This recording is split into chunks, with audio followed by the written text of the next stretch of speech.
என் உயிரே என் உயிரே யாவும் நீதானே. ஐயோ, காப்பி தூள் மண்டியும் கரெக்டா வரானே. ஐயோ, இப்பதான் மச்சான் ஐசு கூட பேசவே ஆரம்பிச்சிருப்பான். அதுக்குள்ள இவன் போயிட்டானா அப்புறம் ஐசுவை பேசவும் விட மாட்டான், கூட்டிட்டு போயிடுவானே. மச்சான் வேற ஃபீல் பண்ணுவான். சரி, ஒரு கொஞ்ச நேரத்துக்கு இவன்கிட்ட எப்படியாவது பேசி இவனை இங்கே பிடிச்சி நிறுத்துவோம். டேய் காப்பி தூள் மண்டியா. ஐயோ, என்னடா சொன்ன? அது ஒண்ணும் இல்ல, காபி சாப்பிட்டியான்னு கேட்டேன். என்னடா நக்கலா? அட என்ன ராகேஷ் சார், காபி குடிச்சிட்டீங்களான்னு கேட்டது ஒரு குத்தமா? டேய் என்னடா ஆட்டமெல்லாம் ஓவரா தான் இருக்கு. ஏற்கனவே உன் கூட இருக்க ஒருத்தர் ரொம்ப ஆடிதான் இப்ப அடங்கி போய் பெட்ல படுத்து கிடக்குறான். அந்த மாதிரி உனக்கும் பெட்ல படுக்கணுமா? வேண்டாம் வேண்டாம், இப்ப இவன் மேல கை வச்சோம்னா இவன் கோவப்பட்டு போயிருவான். அப்புறம் கடைசியில ஐசு மச்சான் கூட பேச முடியாம போயிரும். பொறுமையாரு சக்தி. டேய், என் நண்பனை அடக்கணும்னா நீ இல்ல, உன் அப்பனே வந்தாலும் முடியாதுடா. டேய் என்னடா, அன்னைக்கு உன் ஃப்ரெண்ட் என்ன அடிச்சிட்டானா அவன் பெரிய ஹீரோ ஆயிடுவானா? டேய், நீ சொன்னாலும் சொல்லலைனாலும் அவன் ஹீரோ தான்டா. ஆனா உங்க 2 பேத்துக்கும் நான் தாண்டா வில்லன். ஹீரோனா யாருன்னு அவன் காமிச்சிட்டான், வில்லன்னா யாருன்னு நான் காமிக்கணும்ல. கூடிய சீக்கிரத்துல பாப்பீங்கடா. நான் இங்கிருந்து போற இந்த 6 மாசத்துக்குள்ள உங்க 2 பேத்தையும் ஓட விடல. என் பேர் ராகேஷ் இல்லடா. டே தம்பி, என் நண்பன் எதுக்காக பொறுமையா இருக்கான்னு உனக்கே நல்லா தெரியும். அந்த விஷயம் மட்டும் ஓகே ஆயிடுச்சுன்னு வச்சுக்க, அதுக்கப்புறம் உனக்கு ஓடுறதுக்கு கூட இடம் இருக்காதுடா மாப்ள. அதனால இருக்கிற வரைக்கும் உடம்ப பத்திரமா பாத்துக்க. ஏன்னா என் மச்சான் சாதாரணமா அடிச்சாலே நீ எல்லாம் தாங்க மாட்டடா. அவன் சீரியஸா அடிச்சான்னு வச்சுக்கேன், நீ எல்லாம் செத்தே போயிருவ. டேய், யார் அடிச்சு யார் சாகுறான்னு இப்ப பாக்கலாம்டா. அவன் அடிச்சா கூட அவனுக்கு வலிக்காது, ஆனா ஒன்னு அடிச்சா அவனுக்கு வலிக்கும்ல. அவனுக்கு வலிக்க வைக்கிறேன்டா.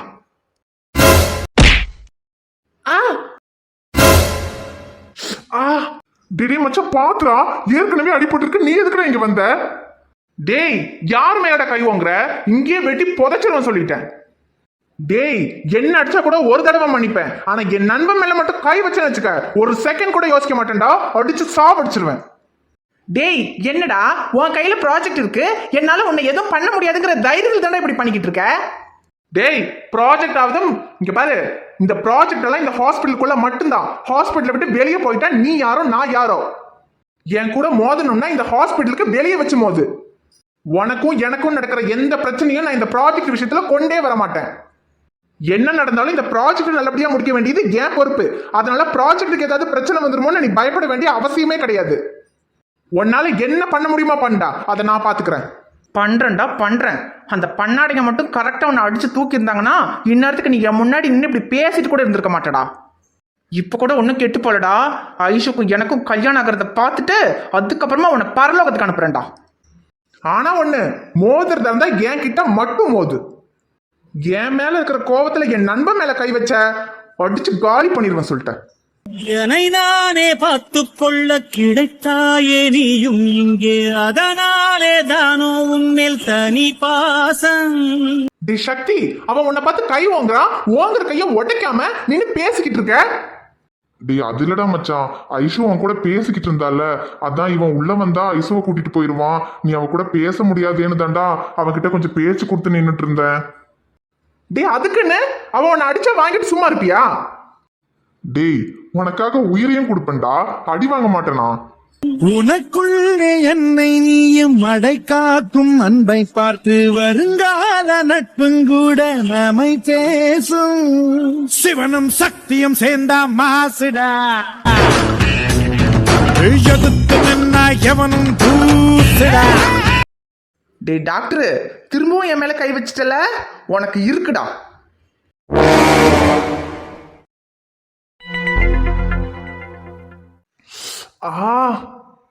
என்னடா கை ரொம்ப வலிக்குதா? ஐயோ ஆமாண்டா சக்தி, ஏதோ ஒரு வேகத்துல வந்து பஞ்ச் பண்ணிட்டேன், கை பஞ்சர் ஆயிடுச்சுடா. உன்ன ஏன்டா ஏன்டா உனக்கு இப்போ உனக்கு யாரா வந்து அவனை அடிக்க சொன்னது? இப்பதான் அடிப்பட்டு எந்திரிச்சே உட்காந்துருக்க, அதுக்குள்ள உனக்கு ஃபைட் சீன் ரொம்ப முக்கியம். டேய், நான் கொடுத்த அடியே நான் வர்றதுக்கு முன்னாடியே நீ கொடுத்துருந்தேன்னா நான் எதுக்கிட்ட வந்து அவனை அடிக்க போறேன்? டேய், இப்ப அவன் அடிக்கிறதாடா முக்கியம். அது சரி, நீ ஐஷு கொடுத்தன இருந்த, நீ எதுக்கு அங்க வந்த? ஐஷு எங்க? அதை ஏன்டா சக்தி கேக்குற? நானும் ஐஷுவும் பேசிக்கிட்டு இருக்கும்போது திடீர்னு வாப்பாவும் உமாவும் வந்துட்டாங்கடா. என்னது வாவாப்பாவா? அவர் எப்படிடா உன்னை பக்கம் வந்தாரு? அப்ப அவருக்கு உன் மேல கோவம் எல்லாம் போயிருச்சா? கோவம் போயிருச்சாவா? நீ வேற.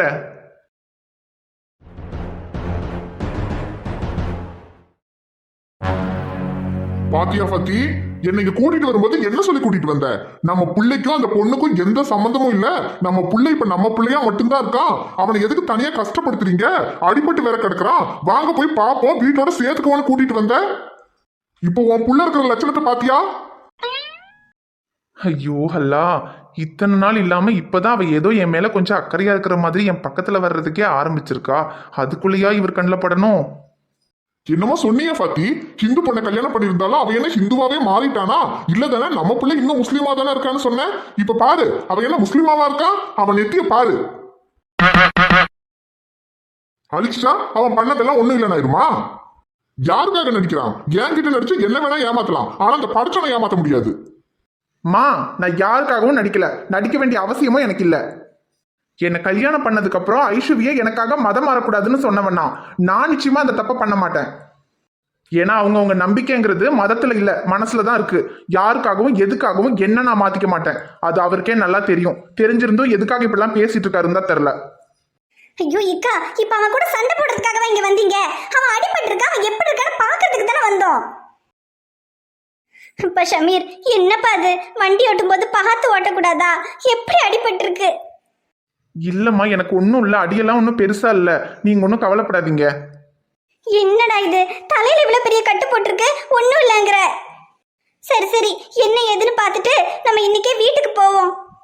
ஆமாமா, வீட்டுக்கு கூட்டிட்டு போய் நல்லா ஆட்டுக்கால் சூப்பும் நெஞ்செலும்பு கறியுமா வச்சு போடு. அப்பதான் அவன் பண்ற வேலைக்கு இன்னும் நல்ல தெம்பு வரட்டும்.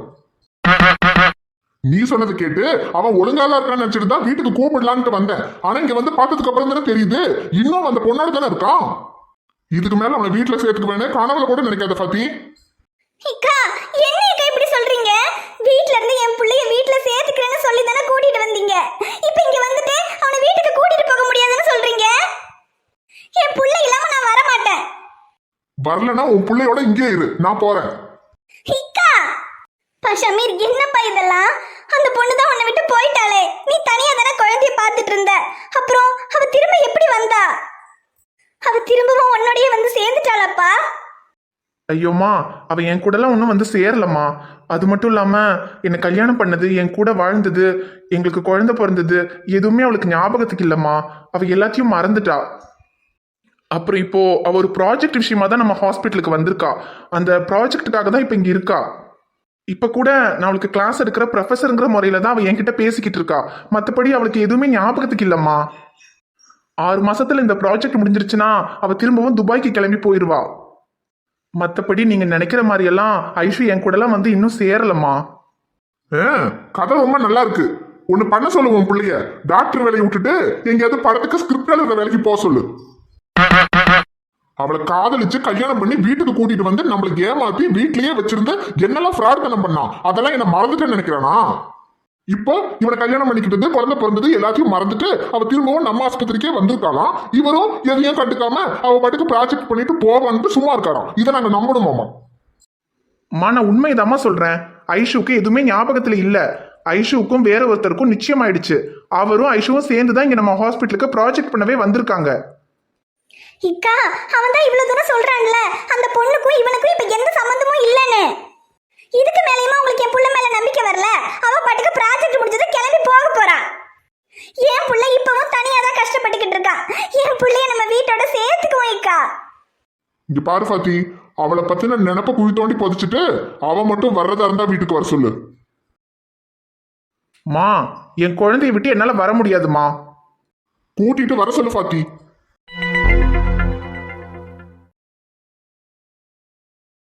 டேய், உன் வாப்பா உன்னை வீட்டுக்கு கூப்பிட்டாரா? நம்பவே முடியலடா. என்னாலையும் தான்.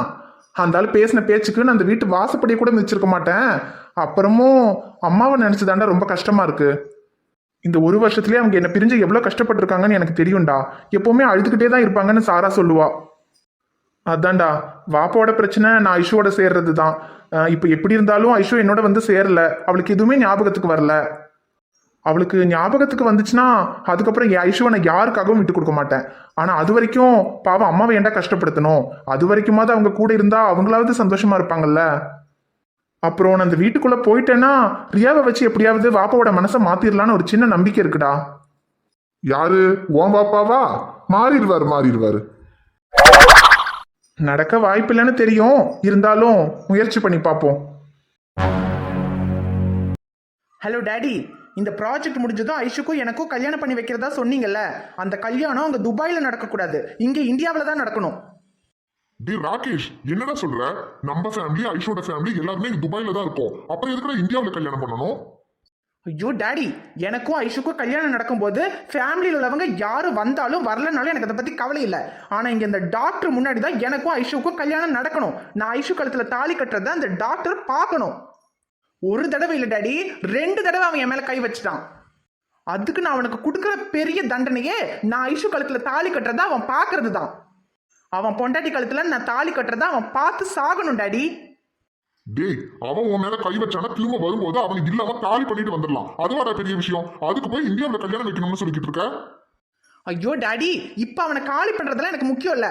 எனக்கும் ஐஷுக்கும் கல்யாணம் நடக்கிறத அவன் கண்ணால பார்க்கணும், அதுதான் எனக்கு முக்கியம். அதுக்கு எனக்கும் ஐஷுவுக்கும் இந்தியாவில் தான் கல்யாணம் நடக்கணும், அதுவும் அவன் முன்னால தான் நடக்கணும். ஐயோ ராகேஷ், சரி சொன்னாலே கேட்க மாட்டேன். ஆனா இது எப்படி ஐஷோட அம்மா அப்பா கிட்ட சொல்லி சம்மதம் வாங்குறது? ஐஷுவை ப்ராஜெக்ட் பண்றதுக்கே அவங்க இந்தியாவுக்கு அனுப்பி வைக்க மாட்டேன்னு சொல்லிக்கிட்டு இருந்தாங்க. அப்புறம் எப்படி அங்க வச்சு கல்யாணம் பண்றதுக்கு அவங்க சம்மதிப்பாங்க? ஐயோ டாடி, அதெல்லாம் எனக்கு தெரியாது. நீங்க அவங்க கிட்ட பேசி எப்படியாவது சம்மதம் வாங்குங்க. இங்க இந்தியாவில் அவன் முன்னாலதான் எங்க கல்யாணம் நடக்கணும், அவ்வளவுதான். ஐயோ சரிடா, ப்ராஜெக்ட் முடிஞ்சு அங்கிருந்து இந்தியாவுக்கு கிளம்பி வர்றதுக்கு முன்னாடியே அங்க வச்சு கல்யாணம் பண்றதுக்கு முதல்ல ஐஷு சம்மதிப்பாளா? இல்லனாலே கல்யாணத்தை 4 வருஷம் தள்ளி போடலான்னு தான் இருந்தோம். இப்ப வேற ப்ராஜெக்ட் முடிஞ்ச உடனே கல்யாணம்னா அதுக்கே அவ சம்மதிப்பாளா என்னன்னு தெரியல. இதுல வேற அங்க வச்சு எப்படி கல்யாணம் பண்றது? நீ முதல்ல 6 மாசத்துல ப்ராஜெக்ட் முடிஞ்சதும் கல்யாணம் பண்றதுக்கு அவகிட்ட சம்மதம் வாங்கு. அதுக்கப்புறமா இந்தியாவில் வச்சு கல்யாணம் பண்றதை அப்புறம் பாத்துக்கலாம். வாங்குறேன் டாடி, வாங்குறேன். 6 மாசம் இல்ல, எவ்வளவு சீக்கிரம் முடியுமோ அவ்வளவு சீக்கிரம் எனக்கு கல்யாணம் பண்ணிக்கன்னு அவ வாயாலேயே சொல்ல வைக்கிறேன். அதை முதல்ல பண்ணு, அப்புறம் பாத்துக்கலாம். நான் போனை வைக்கிறேன். ப்ராஜெக்ட் முடிஞ்சதும் கல்யாணத்தை வச்சுக்கலான்னு அவகிட்ட கேட்டா எப்படியும் அவ சம்மதிக்க போறது இல்ல. ஆனா என்ன செஞ்சா அவ சம்மதிப்பான்னு எனக்கு தெரியும். டேய் டாக்டர், ஏன் மேலையா கை வைக்கிற? கூடிய சீக்கிரமே உன் பொண்டாட்டி ஏன் பொண்டாட்டி ஆகிறத பார்த்து நீ சாகிறத பார்க்க ஐ எம் வெயிட்டிங் டா.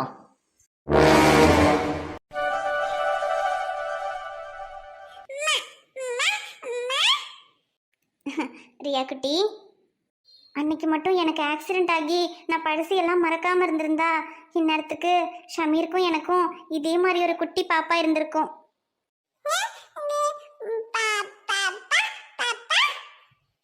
ஆமா ரியா குட்டி, நான் எல்லாத்தையும் மறந்து அவரை விட்டு போனதுக்கு அப்புறம் கூட அவரை வேற கல்யாணம் பண்ணிக்காம எந்த நம்பிக்கையில எனக்காக காத்துக்கிட்டு இருந்தாருன்னு தெரியல. ஆனா செல்லம், நீ அவரோட வாழ்க்கையில எப்படி வந்தேன்னு எனக்கு தெரியாது. ஆனா நீ அவர் கூட இருந்தனால மட்டும்தான் நான் இல்லாத கஷ்டத்தையும் தாங்கிக்கிட்டு அவரால் இருக்க முடிஞ்சிருக்கு. ஆனா எனக்கு எல்லாமே ஞாபகத்துக்கு வர்றதுக்கு காரணமே நீதான். உன்னை பாத்துக்கிறதுக்காக நான் அங்க வீட்டுக்கு வராம இருந்திருந்தேன்னா எனக்கு எதுவுமே ஞாபகத்துக்கு வந்திருக்காது. ஆனா எல்லாம் ஞாபகத்துக்கு வந்தும் ஞாபகத்துக்கு வராத மாதிரி நான் நடிக்கிறதுக்கு காரணம் நீயும் அவரும் நல்லா இருக்கணுன்றதுக்காக தான். எனக்கு மட்டும் எல்லாம் ஞாபகத்துக்கு வந்துருச்சுன்னு ராகேஷ்க்கு தெரிஞ்சா அவன் உன்னையும் அவரையும் சும்மா விட மாட்டான், ஏதாவது பண்ணிடுவான். அதனால இந்த ப்ராஜெக்ட் முடிஞ்சு நானும் ராகேஷும் இந்த ஊரை விட்டு போற வரைக்கும் எனக்கு ஞாபகத்துக்கு வந்த விஷயம் அவனுக்கு தெரியவே கூடாது. ஐஷு, எனக்கு தெரியாம என்ன வேலை பண்ணிக்கிட்டு இருக்க? ஐயோ, ஒருவேளை நம்ம பேசிக்கிட்டு இருந்ததை கேட்டிருப்பானோ? அந்த ஆளோட குழந்தைய எதுக்கு இங்க கூட்டிட்டு வந்திருக்க? ஐயோ கடவுளே, குழந்தைய கூட்டிட்டு வந்ததுக்கு தானா? நான் கூட பேசிட்டு இருக்கிறத கேட்டுட்டானோன்னு நினைச்சிட்டேன். ஐயோ ராகேஷ், அவருக்கு தான் அடிபட்டிருக்குல்ல, அவர் ஹாஸ்பிட்டல்ல இருக்காரு.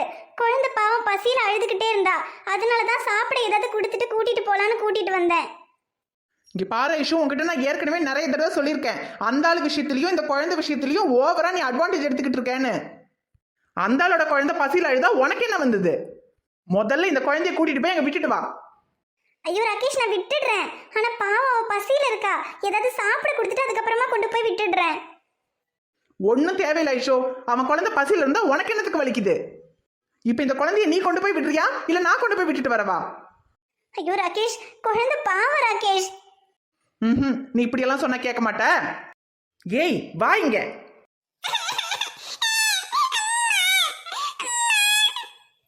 ஏய் யாருக்கு யாரடி அம்மா? உன்னை என்ன பண்ற பாரு, வா இங்க. ஐயோ ராகேஷ், என்ன பண்ற? அது சின்ன குழந்தை, விடு ராகேஷ்.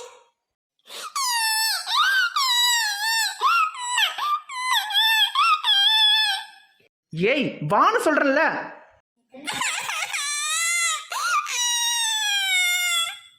ஐயோ ராகேஷ் விடு. இப்போ என்ன குழந்தையை கொண்டு போய் அவர்கிட்ட கொடுத்துட்டு வரணும், அவ்வளவுதானே? நான் கொண்டு போய் கொடுக்கறேன், விடு. அத முதல்ல செய். இதுக்கப்புறம் இந்த குழந்தைய இந்த வீட்டுக்கு கூட்டிட்டு வந்த அப்புறம் நான் மனுஷனா இருக்க மாட்டேன் சொல்லிட்டேன்.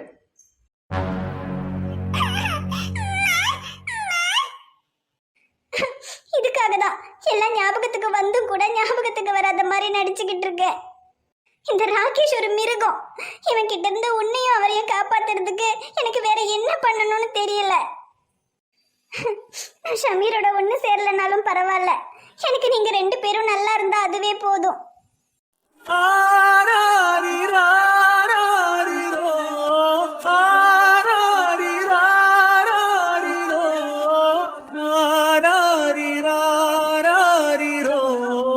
ஹாய் ஃப்ரெண்ட்ஸ், எல்லாரும் எப்படி இருக்கீங்க?